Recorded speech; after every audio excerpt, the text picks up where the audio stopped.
오늘 말씀을 준비하면서 두 가지 마음이 들었습니다. 첫째는 매일 말씀을 준비하고 새벽 기도를 인도하시는 우리 교역자님들의 수고가 정말 대단하겠다. 그다음에 한 가지는 말씀대로 올바로 살지도 못하면서 말씀을 나눈다는 것이 좀 부끄럽더라고요. 근데 순종함으로 이 자리에 섰습니다. 오늘 말씀 중 아빠라는 단어가 있습니다.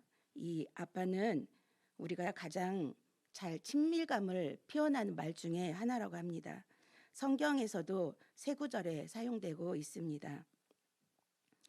예수님도 기도할 때 마가복음 14장 36절에서 아빠, 아버지라고 부르시며 하나님께 기도하셨습니다.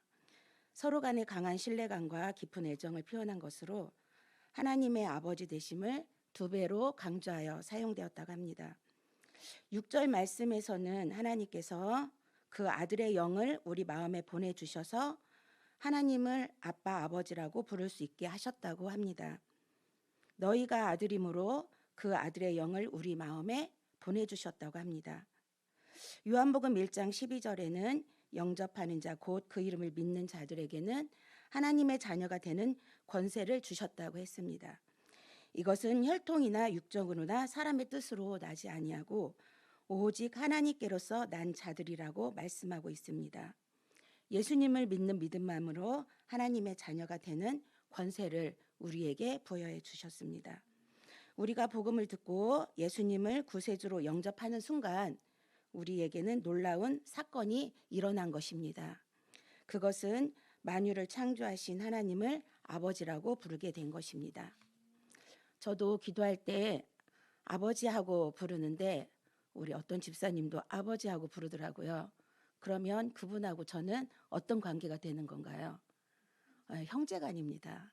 네, 이렇게 우리는 예수님 안에서 형제요, 자매요, 한 가족이 되었다는 것입니다.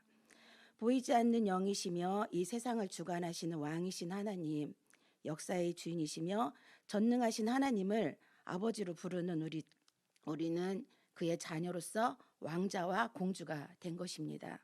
곧 하늘나라의 로열 패밀리인 것입니다. 이 땅에서는 왕자와 공주도 아니고 재벌집 자녀도 아니잖아요. 또 권력자의 자녀도 아닙니다. 근데 아주 평범하게 살아가는 우리 소시민으로 그 위치에서 살아가는데 하나님 아버지 그 한 분을 믿음으로 인해서 우리는 하늘나라에서 하늘 로열 패밀리가 된 것입니다. 그래서 제가 로열 패밀리란 어떤 것인가 찾아봤더니 황제나 왕의 가족을 지칭하기도 하고 또 하나는 특정 사회에서 귀빈 대접을 받는 사람의 가족을 지칭한다고 합니다. 예수님을 믿고 하나님의 자녀가 된 우리는 그야말로 꿈꾸는 신분 상승이 된 것입니다. 우리 요즘에 어머니들, 자녀들 성공시키기 위해서 얼마나 많이 노력을 합니까? 그게 바로 신분 상승을 꿈꾸며 노력하는 어머니들도 많이 있더라고요. 그런데 우리는 예수님을 믿고 하나님을 믿음으로 그야말로 그냥 거저 주시는 신분 상승이 우리에게 일어난 것입니다. 우리 모두 하늘나라의 로열 패밀리임을 잊지 말고 큰 자부심과 높은 자존감으로 살아갔으면 좋겠습니다. 저희 아버지는 2018년에 소천하셨습니다. 한 달 반 동안 병원에 계시다가 소천하셨는데 아버지가 돌아가시고 나니까 이제 나는 아버지라는 단어를 부를 수 없겠구나 라고 생각하니까 가슴이 참 슬펐어요. 그런데 그런 슬픔 가운데 막 기도를 하는데 하나님께서 이런 마음을 주셨습니다. 육신의 아버지는 이 땅에 계시지 않지만 영적인 아버지인 하나님이 계시잖아. 왜 아버지를 부를 수 없다고 하니? 그래서 저는 기도할 때 이제 아버지, 아버지 이렇게 부르며 기도합니다. 아버지하고 부르며 기도하면 마음이 정말 든든해요.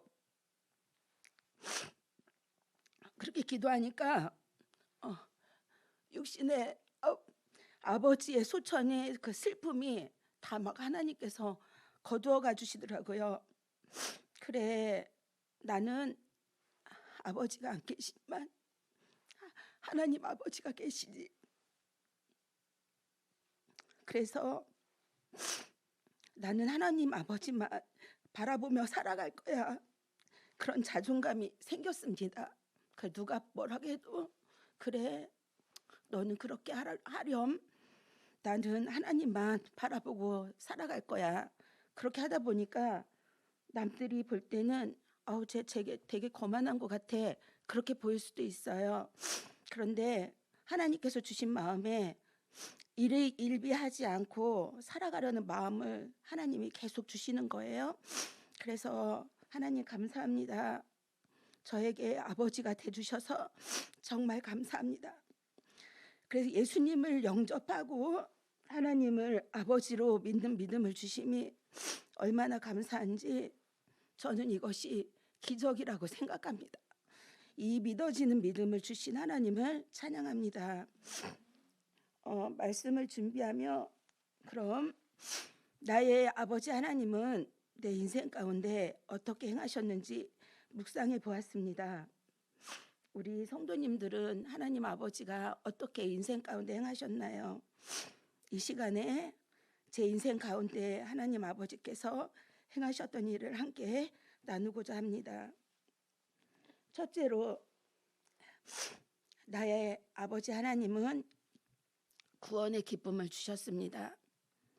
저는 대학교 때 집을 떠나서 타지에서 공부를 했습니다. 대학교 1학년 때 주일 예배를 마치고 제가 이제 공주에서 학교를 나왔는데 그때 목사님도 공주에 계셨더라고요. 예배를 드리고 이제 나왔는데 그 교회 마당에 있는 나무를 이렇게 쳐다봤어요. 근데 그 나무가 바람에 살랑살랑 거리는데 너무 아름다운 거예요. 햇빛을 받으면서 반짝반짝 빛나며 흔들리는데 마치 막 저를 보면서 막 노래하는 것처럼 막 그렇게 그 모습이 막 이렇게 눈에 들어오는 거예요. 그래서 정말 너무너무 예쁘다. 나무도 이렇게 노래를 하는구나. 그냥 막 기뻤어요. 아무 이유 없이 즐거웠어요. 정말 말로 표현할 수 없는 그 기쁜 마음을 저는 지금도 정말 잊을 수가 없어요. 제가 지금까지 살아오면서 느꼈던 그 기쁨, 그게 그때가 정말 가장 큰 기쁨이었던 것 같아요. 근데 지금 생각해 보니까 그 기쁨이 하나님이 주신 성령의 기쁨이었던 거예요. 우리 찬송가 중 찬양 중에 이런 찬양이 있어요. 너는 왜 항상 웃니? 슬퍼도 눈물 나도 남들은 모를 거야. 왠지 좋아? 항상 좋아. 그냥 이유 없이 왠지 좋아서 얼굴이 막 환하게 웃고 다녔어요. 그래서 친구들은 저보고 너 연애하니? 막 이랬었거든요. 근데 그게 아니었거든. 그냥 왠지 좋은 거예요. 그래서 매일매일의 생활이 즐겁고 기뻐서 막 구름 위를 막 떠다니는 것 같이 학교, 교회, 또 제가 기독 동아리 CCC를 했는데 CCC 생활을 정말 기쁨으로 했습니다. 그래서 하나님 나중에 이제 제가 이제 신앙이 더 든든해지고 생각해 보니 이 기쁨이 바로 제 가운데서 건져주신 구원의 기쁨이었다는 것을 알게 되었습니다. 요한복음 15장 11절에 내가 이것을 너희에게 이름은 내 기쁨이 너희 안에 있어 너의 기쁨을 충만하게 하려 함이라 라고 예수님께서 말씀하셨습니다. 성령님의 내재가 나도 모르는 기쁨으로 내 안에 충만했던 것입니다. 대학교 때 그 순수했던 믿음에 하나님 아버지는 성령의 기쁨을 충만히 주셨습니다. 지금은 하나님 앞에서 하루에도 12번씩 냉탕과 온탕을 왔다 갔다 하지만 그런 변덕쟁이의 모습으로 살아가지만 하나님 그렇기 때문에 항상 기도합니다. 그 대학교 때 순수했던 그 첫사랑의 믿음을 회복시켜 주십시오라고 정말 간절히 기도합니다. 이렇게 나의 아빠 아버지는 저의 모든 죄악을 용서해 주시고 구원의 기쁨을 알게 해주셨고 지금 이 자리에 있게 해주셨습니다. 수렁에서 건져주시고 나의 발을 든든한 반석 위에 세워주신 하나님께 감사드립니다. 둘째는 나의 아버지 하나님은 항상 믿음의 동역자를 붙여주셨습니다. 저는 교회에서 각자의 자리에서 맡아서 하는 모든 일들을 하나님께서 맡겨주신 사역이라고 생각합니다. 그래서 우리는 모두 평신도 사역자라고 생각합니다. 지금 저는 셀리더와 호산나 찬양대의 선교팀으로 사역하고 있습니다. 부서에서 맡겨주신 일을 할 때 어떤 때는 참 힘들 때도 있습니다. 내가 왜 저런 소리를 들어야지? 이런 생각이 들 때도 있습니다. 그냥 세상적으로 나가면 전혀 그런 소리 듣지 않아도 되는데 이런 나약한 생각을 할 때가 종종 있었습니다. 그럴 때면 아버지 하나님은 또 동역자를 통해서 위로해 주세요. 그리고 다시 또 힘을 얻어 주님의 일을 하게 하십니다.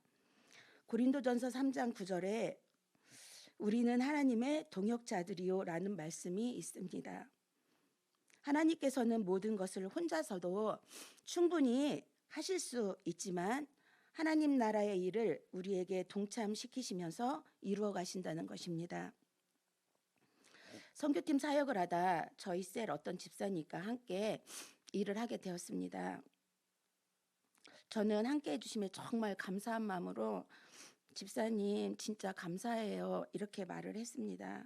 그랬더니 집사님의 반응이 권사님 왜 감사해요? 저는 단지 하나님 일을 했을 뿐이에요. 그러는 거예요. 아, 참 그렇지. 이것은 내 일이 아니라 하나님의 일이지. 뭐 그 집사님이나 나나 하나님이 일을 했으니까 하나님께 칭찬받아야지 내가 그 집사님께 감사해요 할 일은 아니지 라는 생각이 들더라고요. 그래서 저는 그 다음부터는 주님의 일을 함께하고 나서 저는 감사합니다라는 말을 사용하지 않고 수고하셨습니다라는 말을 사용합니다. 그런데 정말 신기한 것은 필요할 때 필요한 재능을 가진 동역자를 보내주신다는 겁니다. 마가복음 6장 7절 말씀에 12 제자를 부르사 둘씩 보내시며 라는 말씀이 있습니다. 대학교 때 거지순례라는 프로그램에 동참한 적이 있습니다. 돈, 먹을 거 정말 아무것도 가지지 않고 그냥 길을 가다가 아무 마을이나 들어가 전도하는 프로그램인데 둘씩 짝을 지어갑니다. 그러니까 대문을 열고 들어가서 예수님을 전하면 어떤 집에서는 막 쫓아냅니다. 그리고 어떤 집은 예수님을 믿지도 않는데 밥을 주면서 쉬었다 가라고 합니다. 밥을 얻어먹고 안 얻어먹고 주면 먹고 안 주면 굶고 차비가 없으면 무작정 걸어가는 프로그램이었습니다. 근데 만약에 이 프로그램에 혼자 참여하라고 하면은 아마 엄두도 나지 않아 포기했을 것입니다. 그러나 둘씩 갔기 때문에 서로 의지하며 환대를 받던지 박대를 받던지 전도 여행을 할 수 있었습니다. 왜 예수님은 제자들을 둘씩 보내셨을까 묵상을 해보았습니다. 근데 그 둘씩 보냈던 그런 일들이 그때 유대 사회의 관습 중에 하나였다 그래요. 근데 저는 그 부분을 묵상하면서 이런 생각을 했습니다. 서로 부족한 부분을 채워가면서 주님이 맡기신 사역을 잘 감당하라고 동역자를 주셨다는 생각이 들었습니다. 사도 바울은 로마서 16장에서 동역했던 동역자들의 이름을 열거합니다. 또 빌레몬서 1장 24절에 자신과 함께 동역했던 마가, 아리스다고, 데마, 누가에게 문안하느니라라고 동역자들을 소개합니다.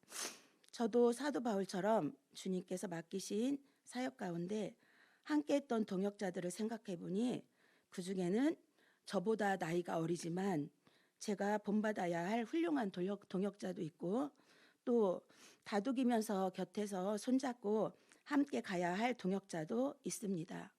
이렇게 귀한 동역자들이 있기에 힘들어도 이 길을 갈 수 있다고 생각합니다. 서로를 세워가는 귀한 동역자가 우리 성도님들은 주변에 있으신가요? 그런 동역자가 꼭 있기를 바랍니다.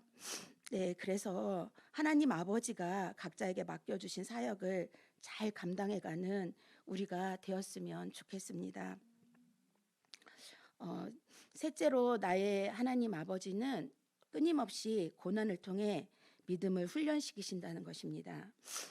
인생을 여러분 살아가면서 크고 작은 고난은 누구나 한 번은 경험하지 않나 싶습니다. 건강 문제나 자녀 문제나 재정 문제나 어느 것 하나 쉽게 살아가지지는 않는 것 같습니다. 그래서 인생을 광야에 비교하는 것 같습니다. 제가 미국에 간 적이 있는데 사막을 지나가게 됐습니다.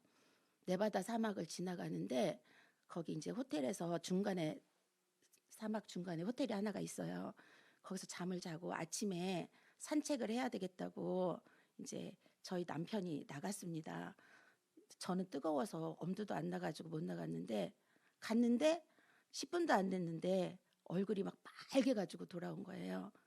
그 햇볕이 얼마나 뜨거웠든지 얼굴을 다 잊게 만들었더라고요.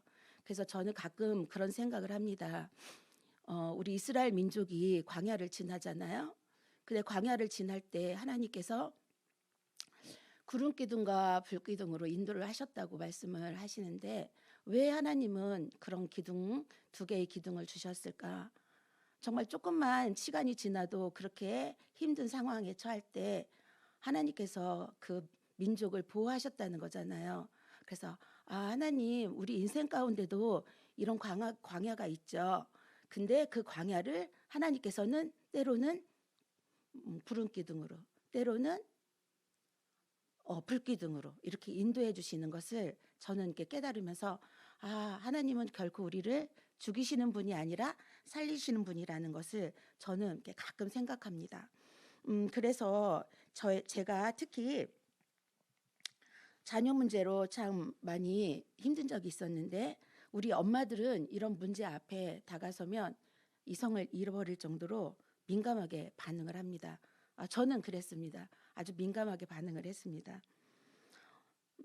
그래서 우리 자녀가 진학이나 진로 문제로 낙심하고 절망할 때 그 모습을 바라보는 것 자체만으로도 내가 해줄 수 없다는 것 때문에 정말 더 낙심하고 절망을 하게 되더라고요.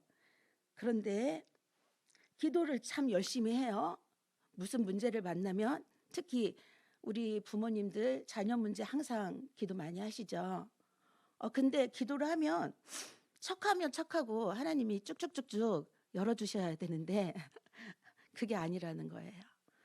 기도하면 하나님 이거 이렇게 합니다 하면 하나님 그래 너 내가 이렇게 해줄게 딱 열어주시면 얼마나 감사하겠어요.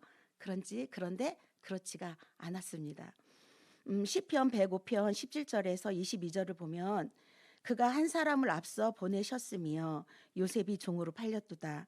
그의 발은 착고를 차고 그의 몸은 쇠사슬에 매였으니 곧 여호와의 말씀이 응할 때까지라. 그의 말씀이 그를 단련하였도다라는 말씀이 있습니다. 요셉이 애굽으로 팔려가 총리가 되기까지 과정은 고난 그 자체였습니다. 발은 착고를 차고 몸은 쇠사슬에 매였습니다. 걸음도 제대로 걷지 못하고 몸이 쇠사슬에 매였으니 마음대로 움직이지도 못하였을 것입니다. 그런데 17절에 그가 한 사람을 앞서 보내셨으며라고 합니다. 하나님이 한 사람 요셉을 보내셨다는 것입니다. 요셉이 당하고 싶어서 당한 고난이 아니라 보내어졌고 쇠사슬에 매어졌다. 이 말씀을 보면 그 고난이 이유 없이 주어진 수동적인 고난이었다는 것을 알 수가 있습니다. 내가 자원해서 고난의 길을 가는 것이 아니라 여호와께서 허락하신 고난이라는 것입니다. 이 고난을 묵묵히 견뎌내며 인내한 요셉은 21절을 보면 보디발의 집 주관자가 되어 그의 모든 소유를 관리하는 자리까지 올라갑니다. 근데 요셉도 우리와 같은 성정이지 않을까요? 그런데 그 고난 가운데 거할 때 몹시 아마 힘들어했을 거라고 저는 생각을 합니다. 너무 즐거워. 나 이렇게 하나님 앞에 쓰이는 거야? 이렇게 생각하진 않았을 거라고 저는 생각을 합니다. 그런데 성경에는 요셉이 하나님을 원망하고 불평했다는 부분이 없어요. 그러면 요셉은 믿음으로, 정말 믿음으로 인내하며 그 고난을 이겨내지 않았나, 그렇게 추론해 볼 수가 있습니다. 우리도 고난이 오면 몹시 괴로워하며 그 고난의 길을 건너갑니다. 그러나 그 고난의 길을 이겨야 하는 이유를 시편 119편 71절에서 분명히 말씀하고 계십니다. 고난당한 것이 내게 유익이라, 이로 말미암아 내가 주의 율례들을 배우게 되었나이다 라고 고백할 수 있다는 것입니다. 고난을 당하다 보면 자신의 힘으로 아무것도 할 수 없음을 깨닫게 됩니다. 그래서 하나님께 백기를 들며 하나님 뜻대로 하십시오. 주님 앞에 바짝 엎드리게 됩니다. 그리고 백지를 막 딱 내놓습니다. 하얀 도화지 드리니 하나님이 다시 시작해 주십시오. 이렇게 하나님께 다 내려놓게 하시는 것이 이 고난이라고 저는 생각합니다. 제가 이제 선교팀 사역을 하면서 영적인 고난을 좀 겪은 적이 있는데, 그러니까 저는 이게 원래 계획은 없었던 말씀인데 주시니까 하겠습니다. 저희 사랑하는 동역자를 하나님께서는 데려가셨잖아요. 그때 정말 너무 힘들어가지고 하나님 왜요? 이렇게 열심히 하고 같이 막 이렇게 주님의 사역을 하는데 왜 그러시죠? 정말 너무너무 그때는 영적으로 제가 바닥으로 들어가는 것 같았어요. 그런데 하나님께서는 내 뜻이다 기도하는 중에 이 모든 것은 하나님의 주권이었구나, 그렇게 인정을 하면서 다시 회복을 시켜주셨어요. 제가 원래 이렇게 눈물을 안 흘리는데 제가 독하다고 소문이 나는, 하여튼 성령님이 하시는 거라고 저는 생각하며 감사드립니다. 아마 저를 위해서 누군가 많이 기도하신 것 같아요 지금. 네, 제가 말씀 앞에 서기 전에 몹시 힘들었거든요. 근데 아마 기도를 많이 해주신 것 같습니다. 그때 정말 영적으로 고갈까지 갔었습니다. 나도 그만두고 싶다. 이렇게 주님의 일을 열심히 했는데도 하나님은 데려가셨어. 그러면 이제 우리 선교팀은 어떻게 되는 거지? 근데 하나님은 위로하시면서 또 그 자리에 또 다른 동역자를 또 보내주시면서 더 아름답게, 지금 더 튼튼하게 선교팀이 주님 앞에 정말 아름답게 사용하고 계십니다. 참 그거 보면서 하나님의 일은, 하나님의 모든 주권은 오직 하나님 손에 있다는 것을 다시 한번 또 깨닫게 해주셨습니다. 또 저는 제 아이의 진로 문제로 절망하고 낙심을 한 경험이 있습니다. 정말 열심히 준비했는데 본인이 원하는 곳으로 가지 못했어요. 그리고 가기 싫어하는 곳으로 가서 지금도 공부하고 있습니다.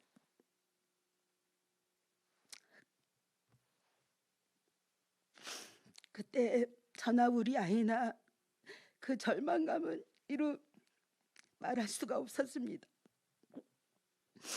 하루하루를 지내는 것이 전쟁하는 것 같았고, 마음을 다독이고 힘내라고, 분명히 하나님의 계획이 있을 거라고 위로를 하지만 제가 기도밖에는 해줄 게 없었어요. 근데 기도는 하지만 저 자신도 너무 힘드니까 기도도 안 나오고, 곁에서 누가 위로를 해줘도 위로가 되지 않았습니다. 그저 하나님 도와주십시오, 불쌍히 여겨주십시오 라고 밖에 할 수가 없었습니다.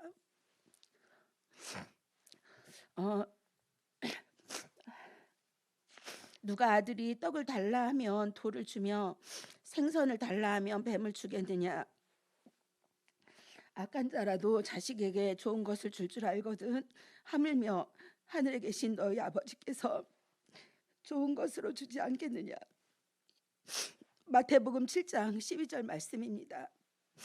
분명한 것은 하나님 아버지는 자녀가 고통받지 않길 원하시며 최고로 좋은 것을 주신다는 것을 깨닫게 하십니다. 흔들리지 않고 피는 꽃이 어디 있으랴라는 시 기절이 있습니다. 한때 교육계에서 유행했던 시 기절입니다. 인생을 살아가는데 아무 어려움 없이 흔들리지 않고 곧게만 살아가는 사람은 없을 것입니다. 그러나 고난 앞에 절망하고 낙심할 때도 있지만 욥기 23장 10절 내가 가는 길을 그가 아시나니 그가 나를 단련하신 후에 내가 순금같이 되어 나오리라는 말씀을 굳게 붙잡습니다. 말씀을 정리하면 저희 아버지 하나님은 죄 가운데서 구원해 주시고 동역자와 함께 하나님의 사역을 감당하게 하시며 아직도 훈련을 통해 인내하는 믿음을 연단해 가고 계신다는 것입니다. 우리를 인도하시는 하나님의 뜻이 어디에 있는지 알 수 없지만 하나님을 신뢰하며 여호와를 기다릴지어다. 강하고 담대하여 여호와를 기다릴지어다. 이런 말씀을 붙잡고 인내하는 믿음으로 우리 인생의 길에서 믿음의 훈련을 잘 마치고 영광 중에 아버지 하나님을 배울 때 그동안 너 참 수고했다, 참 잘했다 칭찬받는 우리 모두가 되었으면 좋겠습니다. 빌립보서 3장 14절 말씀으로 마치겠습니다. 제가 우리 교회에 와서 신방 오셨을 때 이 말씀을 저희 가정에 주셨는데 식탁 앞에 붙어 있어요. 오며 가며 항상 이 말씀을 한 번씩 읽고 묵상을 합니다. 표대를 향하여 그리스도 예수 안에서 하나님이 위에서 부르신 부름의 상을 위하여 달려가노라. 우리 고난이 있어도 끝까지 하나님의 부르심의 그 사역을 끝까지 표대를 향해 쫓아가는 우리가 되었으면 좋겠습니다. 기도하시겠습니다.